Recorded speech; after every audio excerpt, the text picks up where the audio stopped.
बारामती विधानसभा मतदारसंघातील पोटनिवडणुकीमध्ये महायुतीच्या उमेदवार असलेल्या सुनेत्रा वहिनी पवार या महायुतीच्या उमेदवार असताना आदरणीय शरदचंद्रजी पवार साहेब हे राष्ट्रवादी काँग्रेस शरदचंद्र पवार पक्षाचे एक अध्यक्ष आहेत, खासदार आहेत, ज्येष्ठ नेते आहेत. मात्र महायुतीने आदरणीय पवार साहेबांचा फोटो त्यांच्या बॅनरवर वापरणं, त्यांच्या परवानगीशिवाय वापरणं, त्यांच्या पक्षाची किंवा पवार साहेबांची कुठलीही परमिशन न घेता हा फोटो वापरला, हे अत्यंत गैर आहे. निवडणुकीमध्ये फोटो अशा बिगर परवानगीने वापरणं हे अजिबात योग्य नाही.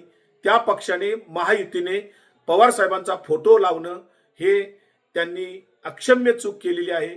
त्यांनी जाहीरपणे त्याची माफी मागावी आणि साहेबांचा फोटोचा वापर करू नये ही त्यांना विनंती आहे. खरं तर तुमच्या पक्षाच्या ताठरपणामुळे, अहंकारामुळे जी निवडणूक बिनविरोध होऊ शकली असती ती होऊ शकली नाही.